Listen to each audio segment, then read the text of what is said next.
हम कर रहे थे टॉपिक द तुर्किश इन्वेशंस। हमने महमूद ऑफ गजनी के बारे में पढ़ा, उसके बारे में आगे प्रोसीड करेंगे। His early targets were rulers like Jaipal and Anandpal. इसके अलग दूसरा टारगेट कौन था? जयपाल और Anandpal. They rule the area between the Punjab and Afghanistan. उन्होंने पंजाब और अफगानिस्तान के आसपास रूल किया। Mahmud secured large tributes from them. उसने बहुत सारी चीज़ें ट्रिब्यूट्स जो थी उनसे ले ली। And he attack the rich temple cities. और जो बहुत ही अमीर हमारे जो टेम्पल थे उन पे अटैक किया। ऑफ जो कहाँ के, नागरकोट, मुल्तान और थानेश्वर के। He plunder huge amount of gold, silver and precious stones. He returned home with the rich war booty. और बहुत सारा उसने गोल्ड, सिल्वर और बहुत ही कीमती स्टोन्स जो थे वहाँ से निकल के अपने घर को रवाना हुआ। ये देखो एक टेम्पल है, सोमनाथ टेम्पल गुजरात में। And this was the Indian and central Asian early 11th CE। ये एरिया, दिस वन देखिए बेटा, Afghanistan, Multan, Kabul. Mahmud bravest attack was against the Kannauj and Mathura. सबसे ज़्यादा इसका ब्रेवेस्ट अटैक, बहादुरी वाला अटैक कहाँ था? कनौज और मथुरा में। He looted the temples of Mathura and Kannauj. उसने कनौज और मथुरा के बहुत सारे टेम्पल्स को लूट लिया। In 1026 CE he raided and looted the Somnath temple को भी उसने लूटा। इट वॉज 16th रेड, ये इसकी 16वीं रेड थी।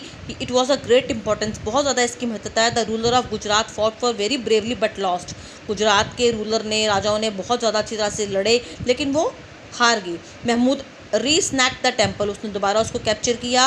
Mahmood was successful because he was well organize general. वो सक्सेसफुल रहा लेकिन बिकॉज उसके पास वेल ऑर्गेनाइज सारा कुछ था। He plan in advance and took care all the needs of his soldiers. उसने पहले ही एडवांस में प्लानिंग की थी, अपने सिपाहियों की क्या नीड्स है उसने उसका पूरा टेक केयर किया। Mahmud was not interested in establishing an empire in India. वो कोई इंटरेस्टेड नहीं था कि मैंने अपना इंडिया में साम्राज्य स्थापित करना है। His only interest was in the wealth. उसका काम था कि मैंने यहाँ से पैसा लूट के जाना है। He carried away all the wealth to Ghazni. वो गजनी सारा का सारा पैसा ले गया। With all the massive wealth carried from the India he decorated Ghazni with the beautiful buildings such as mosques, library and museum. जितना पैसा लेके गया उसने सारी बड़ी बड़ी ब्यूटीफुल बिल्डिंग्स बनाई, मॉस्क्यूज बनाए, लाइब्रेरीज बनाई, म्यूजियम बनाए। उसने एक यूनिवर्सिटी भी बनाई गजनी में। Mahmud is remembered as the plunder of the destroyer of temple India. इसको हम प्लंडर भी बोलते हैं, डिस्ट्रॉयर भी बोलते हैं, जिसने इंडिया के टेम्पल को डिस्ट्रॉय किया। But while assessing him he should keep in mind the following facts. लेकिन इसको असेस करने पहले कुछ चीज़ें हमें देखनी पड़ेंगी। He required a large army to protect his kingdom from the enemy. दुश्मनों से बचने के लिए इसने अपनी बहुत बड़ी आर्मी बनाई।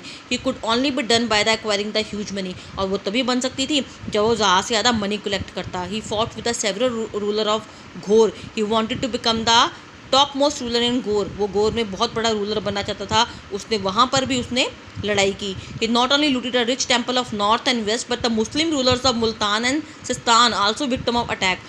मुल्तान और सिस्तान भी इसके क्या बने? शिकार बने। उसको भी उसने लूटा। He was interested in highly profitable trade off forces. घोड़ों के व्यापार में बहुत इंटरेस्टेड था वो। The money looted from the Somnath temple was use for the trade. जो भी उसने सोमनाथ टेम्पल से मनी लूटी वो उसने इस व्यापार में लगाई। बेटा आज का टॉपिक यहाँ तक है। Thank you.